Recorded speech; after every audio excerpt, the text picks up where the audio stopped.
Hello दोस्तों।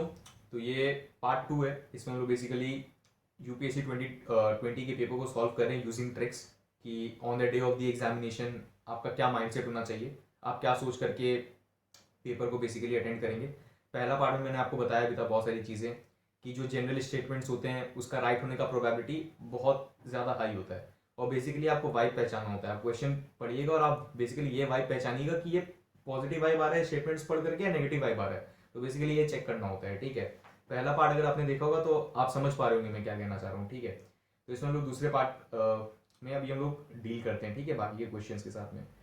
तो ये यूपीएससी ने एक क्वेश्चन पूछा था। अच्छा, हम लोग ये देख रहे हैं कि किस किस क्वेश्चन में ट्रिक लग रहा है और किस किस क्वेश्चन में ट्रिक नहीं लग रहा है, क्योंकि ये भी आपको जानना जरूरी है कि किस क्वेश्चन में ट्रिक नहीं लग रहा है। बस ये जान करके कि अच्छा इस क्वेश्चन में ट्रिक लग रहा है, उस पर्सपेक्टिव से पढ़ेंगे तो आप कभी ट्रिक्स नहीं सीख पाएंगे। इसीलिए सबसे बेस्ट यही होता है कि पहले से लेकर के 100 तक सारे क्वेश्चंस को आप एक सीक्वेंस में बैठ करके सॉल्व कीजिए ताकि आप ट्रिक्स को बेटर तरीके से समझ पाए। ठीक है, तो यूपीएससी में क्वेश्चन आया था कि गोल्ड ट्रेंच जो है, रिवर्स ट्रेंच, वो क्या चीज़ है। तो ये बहुत इजी क्वेश्चन था, आपने पढ़ा ही होगा कि आईएमएफ का आईएमएफ से रिलेटेड है ये। Credit system granted by IMF to its member. ठीक है, रिवर्स ट्रेंच और आरटीपी कहते हैं, रिवर्स ट्रांसपोजिशन भी आपने पढ़ा होगा। आईएमएफ का वीडियो मैंने बहुत प्रॉपर तरीके से डाला है। आईएमएफ सुपर इंपॉर्टेंट टॉपिक है यूपीएससी पर्सपेक्टिव से। जितने भी इंटरनेशनल ऑर्गेनाइजेशंस है, WTO, world bank, IMF, AIIB, SCO, G20, ये आपको अच्छे से पता होना चाहिए। हर साल एक क्वेश्चन फिक्स है इंटरनेशनल ऑर्गेनाइजेशंस का आने में। तो प्लेलिस्ट में मैंने वीडियोस डाल दिया है, उसको पढ़ लीजिए, उसके अलावा कुछ करने की जरूरत नहीं है। अच्छा, with reference to the provision contain in part 4 of the constitution of India, which of the following statements is or are correct. ठीक है, तो आपको बेसिकली पार्ट 4 जो बेसिकली आपका डीपीएसपी के साथ में डील करता है उसके बारे में आपसे पूछा गया है। तो they shall be enforceable by court. पता है कि इन्फोर्सेबल नहीं होता है। डीपीएसपी, फंडामेंटल ड्यूटीज, प्रीएम्बल, ये सब इन्फोर्सेबल नहीं है, they are non justiciable in nature. तो पहला स्टेटमेंट आपका रॉन्ग है। तो पहला गया तो यहाँ पे ए गया और सी गया, तो आंसर या तो बी होगा या तो डी होगा, या तो 2 ओनली या तो 2 and 3 ओनली। इसका मतलब 2 राइट है। They shall not be enforceable by any court. देखिए नॉर्मल सा बात है, आप पहला और दूसरा स्टेटमेंट पढ़ेंगे तो इंटरचेंजेबल है, या तो 1 होगा या तो 2 होगा। तो दोनों में से एक तो होना ही है, या तो इन्फोर्सेबल होगा या तो नॉट इन्फोर्सेबल होगा। तो ये नॉट इन्फोर्सेबल है तो 2 राइट है। अब हम लोग थर्ड देखेंगे कि थर्ड राइट है कि नहीं है। The principle laid down in this part are to influence the making of laws by the state. तो ये बहुत जनरल स्टेटमेंट है। पढ़ने से आपको, मैंने आपको कहा ना, वाइब पहचानना है। आपको पढ़ेंगे आपको पॉजिटिव वाइब आएगा, आपको जनरल वाइब आएगा कि हाँ ठीक है, होता ही होगा। Basic principles laid down in this part are to influence the making of laws by the state. तो ठीक है यार, अब जो स्टेट लॉस बना रही है, आपने पढ़ा भी होगा डीपीएसपी का क्या कॉन्सेप्ट होता है, basically ideas of the welfare state. ठीक है, उसी का प्रिंसिपल्स को फॉलो करता है ना। तो ठीक है, influence the making of the loss by the state बहुत जनरल स्टेटमेंट है। तो ये 3 भी राइट है आपका। इसका आंसर हो जाएगा आपका 2 and 3। ठीक है, इसका आंसर डी होगा आपका। 2 and 3 दोनों मतलब आपका ये राइट है।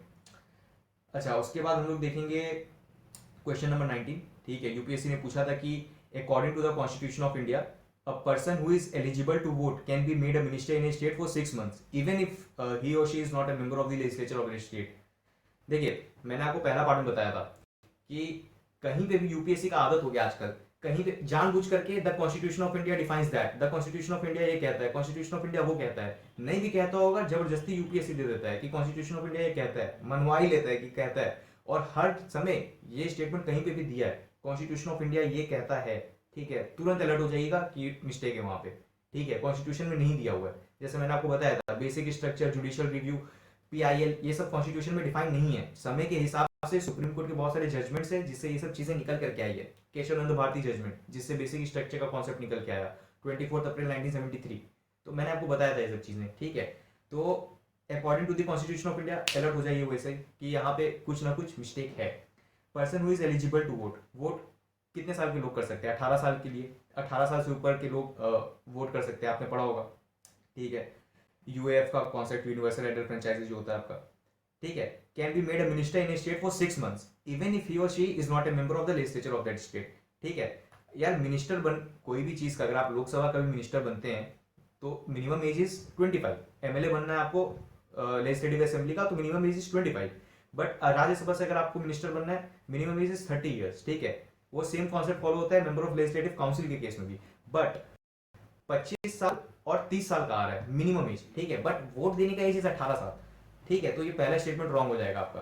According to the constitution of India a person is eligible to vote नहीं बन सकते, क्योंकि मिनिमम एज चाहिए 25 साल, ठीक है। प्लस दूसरा ट्रिक क्या लग रहा है, कॉन्स्टिट्यूशन ऑफ इंडिया दिया हुआ है, तो पहला स्टेटमेंट इज रॉन्ग स्टेटमेंट, ये बात पता होना चाहिए। दूसरा अगर आप देखेंगे अकॉर्डिंग टू द आरओपीए रोपा में 1951 दिया गया, person convicted of a criminal offence and sentence to imprisonment for 5 years is permanently disqualified from contesting an election even after his release from prison. यही तो दिक्कत है कि इंडिया में कोई भी इंसान कितने समय से भी जेल में है, ठीक है, बाहर निकल के सीधा पॉलिटिशियन, तो यही तो सबसे बड़ी प्रॉब्लम है। तो परमानेंटली कुछ डिस्क्वालीफाई नहीं होते, परमानेंटली डिस्क्वालीफाई हो जाते तो आज कुछ और ही होता। तो छोड़िए वो उस टॉपिक में नहीं जाएंगे हम लोग। तो यूरोपा में भी ये बात मतलब ये परमानेंटली डिस्क्वालीफाइड नहीं होते हैं, तो ये 2 स्टेटमेंट भी रॉन्ग हो जाएगा। तो इसका आंसर हो जाएगा आपका नीदर 1 और 2, मतलब D is the right answer, ठीक है। फिर क्वेश्चन नंबर 20 हम लोग देखेंगे। Consider the following statements. The president of India can summon a session of the parliament at such place as he or see things fit, ठीक है। लक्ष्मीकांत पढ़ा होगा, बेसिक स्टेटमेंट है, दिया हुआ है कि president of India session of parliament को कहीं पे भी समन कर सकते हैं, ठीक है, आपने पढ़ा भी होगा। तो पहला स्टेटमेंट राइट है। दूसरा स्टेटमेंट अगर आप पढ़ेंगे आप, the constitution of India provides for 3 sessions of the parliament in a year, ठीक है, पहला फैक्ट। दूसरा, but it is not mandatory, एक मैंने आपको बताया था, पहला पार्ट में बताया था कि not, can not, may not, ये सब जो दिया रहता है ना यूपीएससी का नेगेटिव स्टेटमेंट्स, उसका रॉन्ग होने का प्रोबेबिलिटी बहुत हाई होता है। तो जब भी आप पॉलिटी पढ़ रहे हो या फिर कोई भी पढ़ रहे हो, क्वेश्चंस पढ़ रहे हो, नेगेटिव स्टेटमेंट आ रहा है, तुरंत अलर्ट हो जाइए, सावधान रहिए। आपने सुना है ना, सावधान रहें, सतर्क रहें, वही वाला चीज होना चाहिए यहाँ पे, कि यहाँ पे पता होना चाहिए आपको कि नेगेटिव स्टेटमेंट है तो रॉन्ग होने का प्रोबेबिलिटी हाई होता है। But it is not mandatory to conduct all 3 sessions. अब देखिए एक और ट्रिक यहाँ पे, constitution of India provides that, अभी मैंने बताया यूपीएससी का आदत हो गया है, आपको मेरे बात पे विश्वास नहीं हो रहा है, आप खुद यूपीएससी का पास्ट के क्वेश्चंस उठाइए, 2019, 20, 21, 22 कोई भी साल का पेपर उठाइए और देखिए कि यूपीएससी ने कॉन्स्टिट्यूशन ऑफ इंडिया में कुछ गड़बड़ किया है कि नहीं किया है। आप जनरली पाएंगे कि 10 में से 8 बार यूपीएससी ने ये जानबूझ करके दिया रहता है। कॉन्स्टिट्यूशन ऑफ इंडिया में मेंशन नहीं होता है, जबरदस्ती यूपीएससी देगा कि कॉन्स्टिट्यूशन ऑफ इंडिया में मेंशन है, तो ये बात पता होना चाहिए। तो 2 स्टेटमेंट रॉन्ग है। एक्चुअली क्या होता है कि 3 सेशन होते हैं पार्लियामेंट के, बट वो पार्लियामेंट्री कन्वेंशन के थ्रू डेवलप हुए हैं, समय के हिसाब से ये डेवलप होते गया है कि 3 सेशंस होंगे। वो 3 सेशन जो है वो generally budget session, monsoon session आपने पढ़ा ही होगा, 2 सेशन के बीच में 6 महीना से ज्यादा का गैप नहीं होना चाहिए, तो ये बात आपने पढ़ा होगा। तो ये 2 स्टेटमेंट रॉन्ग है। 2 जैसे ही गया तो आंसर या तो ए होगा या तो सी होगा। अब थर्ड पढ़ लेते हैं, पता चले कि राइट ही कि रॉन्ग है। There is no minimum number of days that the parliament is required to meet in a year. तो ठीक है यार, ये सही स्टेटमेंट है कि कोई मिनिमम नंबर ऑफ डेज नहीं होता है, बस यही कहा गया है कि 2 सेशन के बीच में जो गैप है वो 6 महीना से ज्यादा का नहीं होना चाहिए।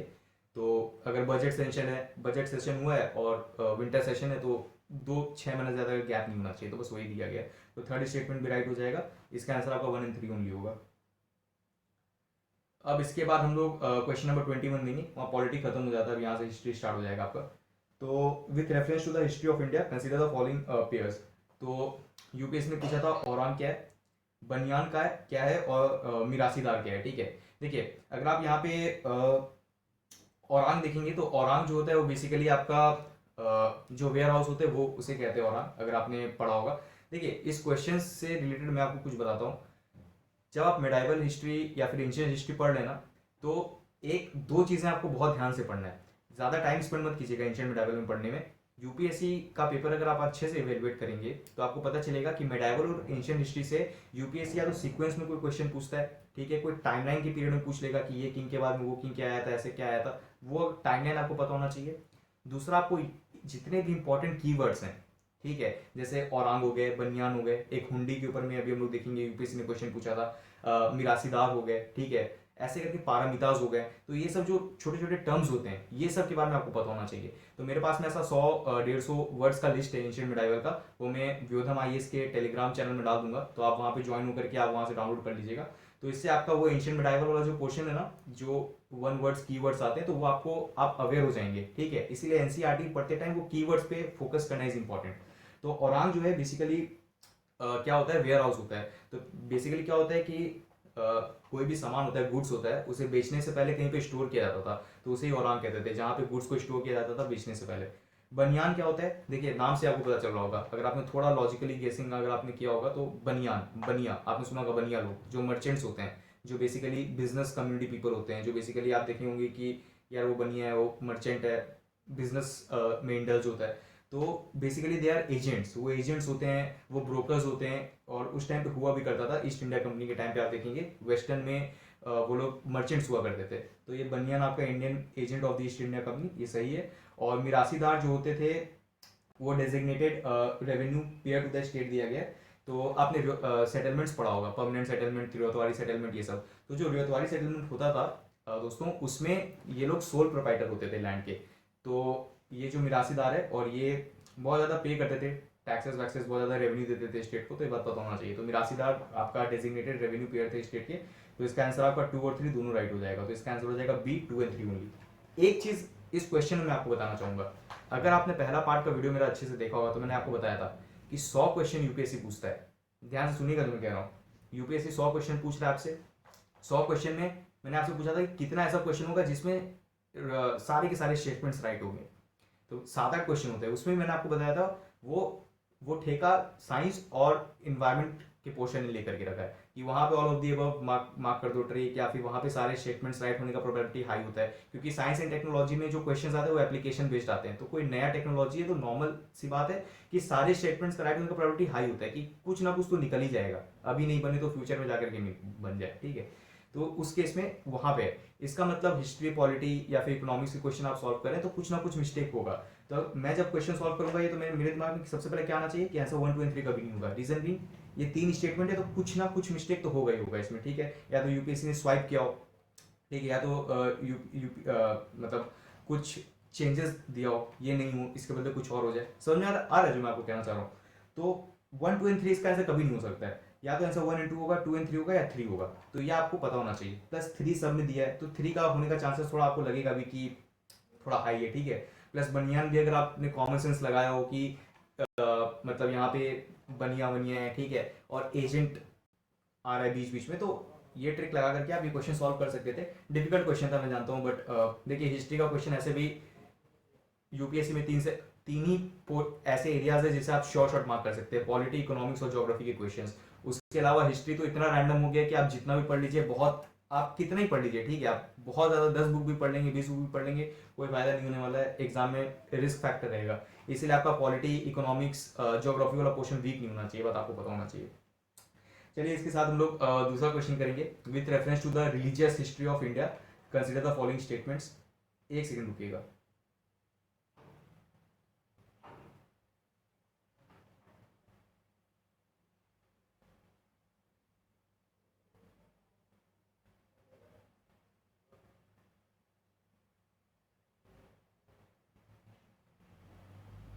क्वेश्चन शायद इस पोर्शन से वापस कटा हुआ है।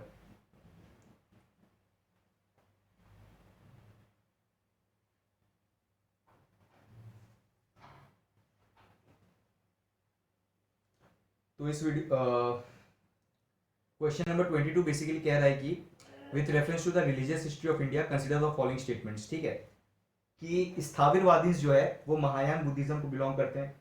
दूसरा, लोको तारावादी जो है sect was an offshoot of the Mahasanghika sect of Buddhism. तीसरा, the deification of Buddha by Mahasanghika foster the Mahayana Buddhism, ठीक है। अगर आप यूपीएससी का पेपर देखेंगे तो आपको पता चलेगा कि कुछ कुछ एरियाज है यूपीएससी के जो यूपीएससी के मोस्ट फेवरेट एरियाज में आते हैं, जैसे बुद्धिज्म, जैनिज्म, हिस्ट्री के मैं बता रहा हूँ बेसिकली, ठीक है। विजयनगर एम्पायर हो गया, ठीक है, अशोका हो गया, ये सब यूपीएससी के मोस्ट फेवरेट एरियाज में आते हैं। यूपीएससी का आदत है महायान रहेगा उसे हीनयान कर देगा, हीनयान को महायान कर देगा। बहुत समय से यूपीएससी करते आ रहे हैं ये चीज़ें, स्पेशली बुद्धिज्म के टॉपिक में जब आप बुद्धिज्म जैनिज्म पढ़ेंगे तो, ठीक है। तो with reference to the religious history of India consider the following statements. तो Sthaviravadi belong to Mahayana Buddhism, alert हो जाइएगा उस टाइम कि महायान नहीं हो सकता है, हीनयान हो सकता है, या फिर कुछ और हो सकता है, थेरावाद हो सकता है, वज्रयान हो सकता है, जैन हो सकता है, कुछ भी हो सकता है। तो स्थाविरवादी महायान को बिलोंग नहीं करता है, वो थेरावाद को बिलोंग करता है, तो ये पता होना चाहिए। दूसरा, Lokottaravadi sect was an offshoot of Mahasanghika sect of Buddhism, ये स्टेटमेंट राइट है। तीसरा, the deification of Buddha by Mahasanghika foster the Mahayana Buddhism. देखिए अगर आपने बुद्धिज्म, जैनिज्म अच्छे से पढ़ा होगा, जो कि आपको पढ़ना चाहिए क्योंकि यूपीएससी का फेवरेट एरिया है, आपको पता होगा कि महायान बुद्धिज्म और हीनयान में क्या अंतर है। महायान वाले बोलते थे कि बुद्धा भगवान है, गौतम बुद्ध को हम लोग भगवान मानते हैं। हीनयान वाले बोलते थे कि गौतम बुद्ध भगवान नहीं है, इसीलिए उसे लेजर व्हीकल कहते हैं। महायान को हम लोग ग्रेटर व्हीकल कहते हैं, ठीक है। तो वो लोग कहते हैं कि महायान वाले कि हम लोग मूर्ति पूजा करेंगे, रीज़न बीइंग कि हम लोग बुद्धा को भगवान मानते हैं। हीनयान वाले बोलते हैं कि बुक्स हमारे लिए सब कुछ है, ठीक है। तो हम लोग इमेजेस की पूजा करने में विश्वास नहीं रखते हैं। तो ये जो डेफिकेशन ऑफ बुद्धा महायान से रिलेटेड है, ये पता होगा आपको। तो थर्ड स्टेटमेंट राइट है, ठीक है।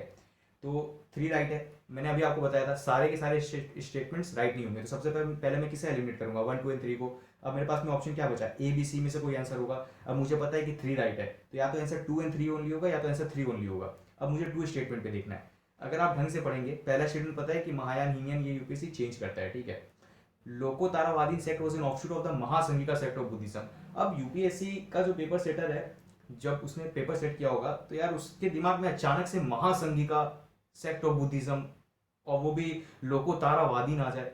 यार बहुत समय से भी अगर किसी ने पढ़ा होगा ना, आप बुद्धिज्म जैनिज्म बहुत अच्छे से भी अगर आप पढ़ेंगे, तो ये सब इतने बड़े बड़े सेक्ट और इतने अचानक से आपके दिमाग में आ जाना, पेपर सेटर के दिमाग में आ जाना नहीं बनता है, ठीक है। मतलब बेसिकली उसने कहीं पढ़ा होगा, और कहीं अगर पढ़ा होगा तो सही स्टेटमेंट दिया होगा। तो 2 स्टेटमेंट राइट है, ये आपको पता होना चाहिए, ठीक है। तो इसका आंसर 2 एंड 3 हो जाएगा, दोनों स्टेटमेंट्स राइट है। अब इसमें ध्यान क्या देनी है, देखिए स्थाविरवादी के बारे में यूपीएससी ने पूछ लिया, तो शायद आने वाले टाइम पे यूपीएससी दूसरे सेक्स के बारे में पूछ ले। तो आप जब नोट्स बनाएंगे अपना, तो स्थाविरवादी के बारे में अच्छे से पढ़ लीजिएगा। महासंघिका जो सेक्ट है उसके बारे में अच्छे से पढ़ लीजिएगा। एक और सेक्ट है जिसको हम लोग कहते हैं सर्वस्तिवादी, तो वो सर्वस्तिवादी के बारे में भी पढ़ लीजिएगा। तो ये 3 सेक्ट आप पढ़ लीजिएगा अच्छे से, ठीक है। स्थाविरवादी, लोकोतारावादी और आपका सर्वस्तिवादी, ठीक है। अब हम देखेंगे question number 23। Which of the following statements correctly explains the impact of industrial revolution on India during the first half of the 19th century. तो 1850s के बारे में बोल रहा है, first half of the 19th century मतलब 1850s के बारे में बात हो रहा है। तो उस टाइम पे क्या हुआ था, इंडियन हैंडीक्राफ्ट्स वेयर रूल्ड, यही तो हुआ था। क्योंकि फिर हम लोग आगे स्टेटमेंट्स पढ़ लेते हैं। Machines were introduced in the Indian textile industry in large numbers. तो ये तो महावाहियात स्टेटमेंट है, मशीन्स कहाँ से इंट्रोड्यूस हो जाएगा उस टाइम पे। ऐसा हुआ होता तो अलग बात है, क्योंकि इंडस्ट्रियल रिवॉल्यूशन ब्रिटेन में बहुत पहले स्टार्ट हो गया था। वो जब वहाँ पे खत्म होने वाला था, उस स्टेज में आकर के इंडिया में स्टार्ट होता है। तो वो भी ब्रिटिशर्स का बेसिकली चाल था एक तरीके से, ठीक है, अपने गुड्स को प्रमोट करना, ताकि लोग इंडिया में अपना सामान हैंडीक्राफ्ट को छोड़ करके उनके सामान को खरीदे। रेलवे लाइन्स पे laid in many parts of the country. तो रेलवेज का डेवलपमेंट स्टार्ट हुआ था 1853 में। तो 1850 के पहले वाला पूछ रहा है, तो सी भी आंसर नहीं होगा। Heavy duties were imposed on the imports of British manufacturers, तो ये भी नहीं होगा। इसका आंसर होगा Indian handicrafts were unit. UPSC का मोस्ट फेवरेट एरिया है, खोल करके पेपर चेक कीजिएगा। 3 साल से लगातार क्वेश्चन आ रहा है। ये आपका ये मतलब economic impact of British rule जो चैप्टर है मॉडर्न इंडियन हिस्ट्री में, उसके ऊपर में हर साल एक क्वेश्चन आ रहा है। खोल करके चेक कीजिएगा कि मैं सही बोल रहा हूँ कि गलत बोल रहा हूँ, ठीक है। इंडियन हैंडीक्राफ्ट इंडस्ट्रीज वेयर, तो क्या होता है कि हैंडीक्राफ्ट इंडस्ट्री ड्यून हो जाती है, आपने पढ़ा भी होगा। जिसके कारण क्या होता है कि जो लोग होते हैं वो वहाँ से विलेजेस की तरफ भागते हैं। वहाँ पे फिर एग्रीकल्चर के ऊपर में डबल इम्पैक्ट हो जाता है, डबल बर्डन होने लगता है, एग्रीकल्चर तबाह हो जाता है, ठीक है। जिसके कारण फेमाइंस आती हैं, लोग भूखमरी के कारण बहुत लोग फेमाइन के कारण मर जाते हैं। तो ये सब चीज़ें आपने पढ़ा होगा, ठीक है। तो ये 23 वापस आने का चांसेस है। तो economic impact of British rule वाला जो चैप्टर है मॉडर्न इंडियन हिस्ट्री का, अच्छे से पढ़िएगा। Consider the following events in the history of India. तो आपको बेसिकली सीक्वेंस में पता होना चाहिए कि पहले कौन आए थे और पहले क्या नहीं आए थे। इजी क्वेश्चन था, क्योंकि अगर ये पूछा रहता ना कि कौन किंग किससे रिलेटेड है, तो शायद थोड़ा सा टफ हो जाता है कि आप भूल भी सकते थे, क्योंकि बहुत ज़्यादा रॉ फैक्ट है। बट सीक्वेंस में तो आपको पता होगा कि सबसे पहले पल्लवा आए थे, उसके बाद में ये होगा पल्लवा आए थे, उसके बाद में आप आए थे, ये क्या नाम है इसका,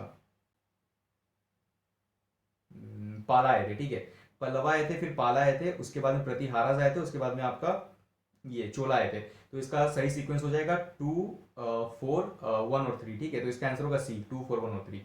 तो ये आप ध्यान रखिएगा, मतलब ठीक है सीक्वेंस मैंने आपको बताया था कि जब एंशिएंट मेडाइवल आप पढ़ रहे हैं, तो आपको 2 चीज़ों के ऊपर एकदम खास करके ध्यान देना है। एक सीक्वेंस आपको पता होना चाहिए कि कौन सा किंग किस हिसाब से आए थे, कैसे करके क्या हुआ था, ठीक है। डिटेल में नहीं पढ़ना है, बट सीक्वेंस पता होना चाहिए। दूसरा, जितने भी की टर्म्स है, ठीक है, जैसे यूपीएससी ने पूछा था बनियान के बारे में, औरान के बारे में, तो ये सारे की टर्म्स आपको अच्छे से पता होना चाहिए। अगर इतना आपका तैयार है तो एंशिएंट मेडाइवल हो सकता है। उसके बाद फिर आप छोड़ के भी जा सकते हैं, क्योंकि फिर जितना भी पढ़ लीजिए इनपुट आउटपुट रेशियो बहुत खराब है, बहुत ज़्यादा खराब है। 10 बुक भी पढ़ के जाएंगे, कोई गारंटी नहीं कि एग्जाम में आप राइट कर पाएंगे। तो आपको स्मार्ट बन करके ये वाला एरिया कंप्लीट करना होगा।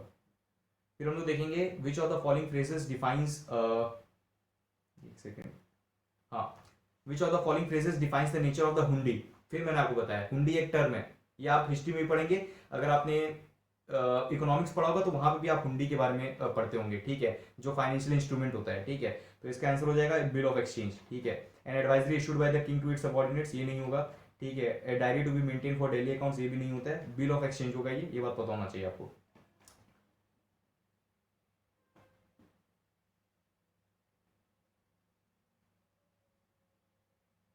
देखिए अगर क्वेश्चन यहाँ पे शायद कट के आ रहा होगा, मैं यहाँ पे एक बार डाल देता हूँ इसे, आप एक बार पॉज करके देख लीजिएगा, ठीक है। प्रॉब्लम हो रही है, मैं इसे ठीक करता हूँ, आज ही 2 वीडियो रिकॉर्ड कर ले तो शायद थोड़ी प्रॉब्लम हो रही है, तो इसे आज मैनेज कीजिए, अगले बार से इसे ठीक कर दूंगा। तो ये 23 का ये क्वेश्चन है, 24 का ये क्वेश्चन है, 25 यहाँ से देख सकते हैं।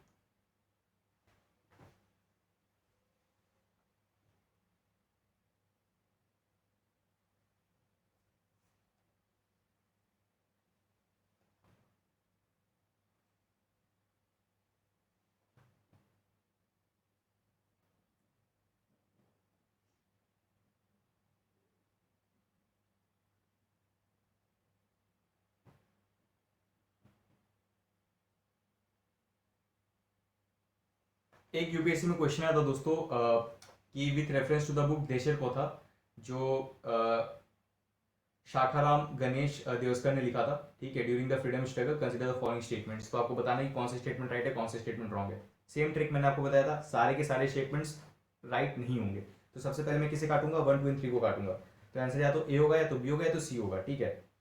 अब दूसरा आपको ये पता होना चाहिए कि अगर आप ढंग से देखेंगे statement, it won't against the colonial states hypnotic conquest of the mind, तो बहुत जनरल से स्टेटमेंट साउंड होगा, पॉजिटिव वाइब आएगा आपको बेसिकली, ठीक है। तो पहला स्टेटमेंट राइट है, सारे के सारे स्टेटमेंट्स राइट नहीं होंगे, ठीक है। तो डी आंसर गया, और मुझे पता है कि पहला स्टेटमेंट राइट है, तो 2 और 3 गया, तो आंसर या तो ए होगा, या तो आंसर सी होगा। तो अब आपको देखना है 2 और 3 में कौन सा स्टेटमेंट का राइट होने का प्रोबेबिलिटी हाई है, ठीक है। It is inspired the performance of swadeshi street plays and फॉक्स सॉन्ग्स, ठीक है। आप देखेंगे कि स्टेटमेंट का राइट फिर भी जनरल स्टेटमेंट लग रहा है कि ठीक है, इंस्पायर किया होगा स्ट्रीट प्लेज एंड फॉक्स को, ठीक है, देशर कथा बोल करके दिया भी है। थर्ड स्टेटमेंट पढ़ेंगे, the use of desh by Deoskar was in the specific context of the region of Bengal, ठीक है। इसमें दिया है कि बंगाल के कॉन्टेक्स्ट में स्पेसिफिक दिया है, तो यार बंगाल के कॉन्टेक्स्ट में दिया है कि कोई और जगह के कॉन्टेक्स्ट में दिया है, या फिर पूरे इंडिया के कॉन्टेक्स्ट में दिया है, तो ये आपको थोड़ा यहाँ पे आप देखेंगे कि ये फैक्ट है, और फैक्ट का रॉन्ग होने का प्रोबेबिलिटी बहुत हाई होता है, ठीक है। तो ये थर्ड स्टेटमेंट रॉन्ग है, इसको आप ट्रिक से भी सॉल्व कर सकते थे कि 3 काटेंगे तो आंसर डायरेक्टली 1 और 2 ओनली आ जाएगा। अपने बारे में बताता हूँ मैं, ठीक है। तो जब ये क्वेश्चन आया था एग्जाम में देशर का था, तो मैंने सोचा कि मैंने इसे प्रोनाउंस किया था देशर को था, ठीक है।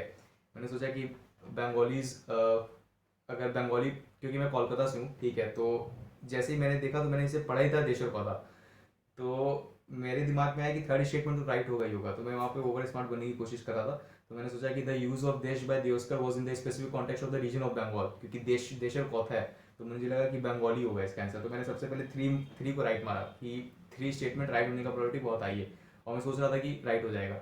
जब घर आकर के चेक किया मैं, तो देखा कि यार 3 स्टेटमेंट जो है वही रॉन्ग है, उसके अलावा बाकी बाकी ऊपर के जो 2 स्टेटमेंट है वो राइट है। तो समझ में आ गया कि यूपीएससी के सामने स्मार्ट बन करके कोई फायदा नहीं है, किस लेवल पे गिराएगा पता ही नहीं चलेगा। तो इसीलिए इसका आंसर 1 और 2 ओनली हो गया, पता होना चाहिए आपको। वैसे मेरा बंगाली उतना स्ट्रांग नहीं है, क्योंकि थर्ड लैंग्वेज था स्कूल में, तो मैंने 3 साल 4 साल ही बंगाली पढ़ा है। एक पोएम थी हमारे स्कूल में कि মন দিয়া করো সবে বিদ্যা উপার্জন সকল ধনের সব বিদ্যা মহাধন এই ধন কেউ নাই নিতে পারে কেড়ে যতই করিবে दान তত যাবে बेड़े। कि इस पोयम का यही मतलब है कि एजुकेशन ही अल्टीमेटली सब कुछ होता है। तो आप जितना ज़्यादा मतलब जितना ज़्यादा नॉलेज गेन करेंगे तो उतना ही आपके लिए बेटर होगा, और क्या। ठीक है, अच्छा क्वेश्चन नंबर 27 देखते हैं हम लोग। The Gandhi Irwin pact included which of the following. तो आपको पता होना चाहिए कि इसके अंदर गांधी इरविन पैक्ट में क्या क्या चीज़ें आती है।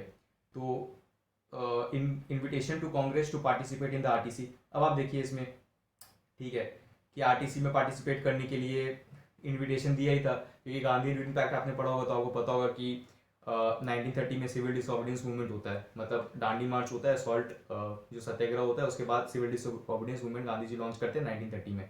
उसके बाद में क्या होता है, फर्स्ट राउंड टेबल कॉन्फ्रेंस होता है। तो फर्स्ट राउंड टेबल कॉन्फ्रेंस में इंडियन नेशनल कांग्रेस से कोई भी नहीं जाता है। तो इसीलिए गांधी विन पैक्ट होता है, जिसमें मनाया जाता है कि सेकंड राउंड टेबल कॉन्फ्रेंस में तो कम से कम पार्टिसिपेट करो। तो फिर Gandhi ji second round table conference में जाते हैं, ठीक है।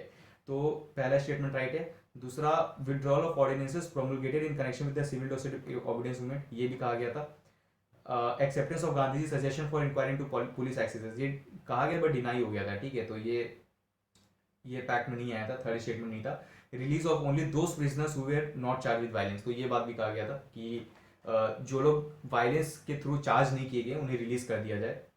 बट जो भगत सिंह, राजगुरु, ये सब थे, उन्हें वायलेंस के बेसिस पे चार्ज किया गया था, तो इसीलिए उन्हें रिलीज नहीं किया गया था। तो ये बात पता होना चाहिए। तो आपने पढ़ा भी होगा, मॉडर्न हिस्ट्री में ये कवर है। तो इसका आंसर हो जाएगा 1, 2 एंड 4। तो इसका आंसर बी होगा। इजी क्वेश्चन था, ये रॉन्ग नहीं होना चाहिए था। क्वेश्चन नंबर 28 यूपीएससी ने पूछा था कि विठल विध्वंसक जो है, जो पहला मंथली जर्नल है to have the untouchable people as its target audience, was published by. तो अगर आप देखेंगे तो ये थोड़ा टफ क्वेश्चन माना गया था, बट अगर आप दूसरे पर्सपेक्टिव से सोचते, जैसे पेपर सेटर के पर्सपेक्टिव से बता रहा हूँ, कि वो जब ऑप्शन फ्रेम कर रहा होगा तो यार उसने मोहनदास करमचंद गांधी के बारे में सोचा होगा, उसने ज्योतिबा फूले के बारे में सोचा होगा, उसने Bhimrao Ramji Ambedkar, B R Ambedkar sir के बारे में सोचा होगा। तो उन्होंने ये सब के बारे में सोचा होगा ऑप्शन फ्रेम करते टाइम, अनटचेबल से रिलेटेड है, ठीक है। क्योंकि हर जन ने कुछ ना कुछ किया था, जैसे गांधी जी ने हरिजन मूवमेंट लॉन्च किया, तो ऐसे करके हर जन ने कुछ ना कुछ किया था, ठीक है। बट अचानक से एग्जामिनर के दिमाग में गोपाल बाबा वालंकर कहाँ से आ जाएगा, अनलेस उसने पढ़ा नहीं हो। आप खुद सोच करके देखिए, आप पेपर सेट कर रहे हैं तो ज्योतिबा फूले आप डाल सकते हैं, मोहनदास करमचंद गांधी डाल सकते हैं, जिस पर्सपेक्टिव से मैं आपको बताना चाह रहा हूँ वो समझिएगा आप। बी आर अम्बेडकर आप डाल सकते हैं, बट अचानक से आपके दिमाग में गोपाल बाबा वालंकर कैसे आएंगे, क्योंकि हम लोग इतना डीप में नहीं पढ़ते हैं इनके बारे में, ठीक है। तो जनरली कहीं एग्जामिनर ने पढ़ा होगा तभी ना एग्जामिनर ने दिया होगा। तो ये पर्सपेक्टिव से सोच करके आप ए मार्क कर सकते थे, और ये डिरेक्ट क्वेश्चन था, या तो आप ये ऐसे सोच करके आप मार्क कर सकते थे, वरना फिर ये रॉन्ग हो ही जाता आपका। क्वेश्चन नंबर 29 देखेंगे हम लोग। क्वेश्चन नंबर 29,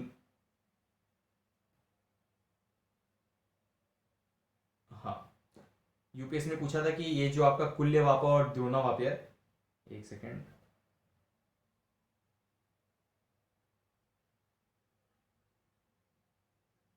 कि आपका कुल्य वापा और द्रोणा वापा है वो क्या डिनोट करता है। तो बेसिकली ये मेजरमेंट ऑफ लैंड से रिलेटेड है, वही मैंने आपको बताया, की टर्म्स जो है उसके ऊपर फोकस करना है आपको। तो वो 100-150 जो इंपॉर्टेंट कीवर्ड्स है एंशिएंट मेडाइवल के, वो आपको पता होना चाहिए। वो आप कर लेंगे तो कीवर्ड से जितने क्वेश्चन आएंगे वो आपका रॉन्ग नहीं होगा कम से कम। तो ये वापस से आप थोड़ा मेजरमेंट सोच करके आप मार्क कर सकते थे। और प्लस आप, अगर आपने ट्रिक लगाना सीख लिया होगा, तो आप देखिए यहाँ पे एक चीज़ मैं आपको दिखाता हूँ। यूपीएससी का आदत होता है, ठीक है, दो सेम स्टेटमेंट एक तरीके से देगा यूपीएससी जानबूझ करके, उसमें से आपको आइडेंटिफाई करना होगा। सिमिलर स्टेटमेंट्स देता है यूपीएससी। अगर आप पहला स्टेटमेंट देखेंगे यहाँ पे देखिए measurement of land, third statement देखिए classification of urban land, B बोल रहा है points of different monetary value, D बोल रहा है ritual religious rituals. But A और सी अगर आप देखेंगे, यहाँ पे भी लैंड दिया गया है और यहाँ पे भी अर्बन लैंड दिया गया है। इतना मुझे पता चल गया, इसका मतलब कि कुछ लैंड से एसोसिएटेड है ये, ठीक है। कुल्य वापा और द्रोणा वापा, या तो मेजरमेंट ऑफ लैंड होगा या तो क्लासिफिकेशन ऑफ अर्बन लैंड होगा, ये दोनों में से एक इसका आंसर होगा। तो इसका आंसर मेजरमेंट ऑफ लैंड है, ठीक है। और अर्बन लैंड हो, रूरल लैंड नहीं हो, ऐसा उस टाइम पे वो भी हिस्ट्री में पढ़ रहे हैं, तो थोड़ा आपको पढ़ने के बाद में समझ में आएगा कि इसका रॉन्ग होने का प्रोबेबिलिटी हाई है, ठीक है। तो इसका आंसर ये हो जाएगा। ट्रिक लग सकता था क्वेश्चन में, अगर आप लगाते ना, इस क्वेश्चन में ट्रिक लग सकता था, इस क्वेश्चन में भी ट्रिक लग सकता था, क्योंकि अब हिस्ट्री का इतना रैंडम हो गया, लगता है कि वो ट्रिक से ही सॉल्व होने वाला है। यूपीएससी ने क्वेश्चन पूछा था कि who among the following rulers advised his subjects through this inscription, कि whoever praises his religious sect or blames other sect out of excessive devotion to his own sect with the view of glorifying his own sect, he rather injures his own sect very severely. तो समुद्रगुप्त, अशोका, हर्षवर्धन, कृष्णदेव राय। देखिए ये अशोका ने कहा था। इस topic से मैं आपको एक चीज बताना चाह रहा हूँ कि कुछ कुछ टॉपिक से यूपीएससी की जो मोस्ट फेवरेट एरिया है, मैंने आपको बताया था पहले पार्ट में भी, अशोका हो गया, कृष्णदेव राय जो बेसिकली विजयनगर एम्पायर हो गया। तो ये सब एरिया आपको अच्छे से पढ़ना है। बुद्धिज्म हो गए, जैनिज्म हो गए, ठीक है। उसके बाद में आपका गुप्ता पीरियड के कुछ कुछ चीज़ों के बारे में आपको पता होना चाहिए।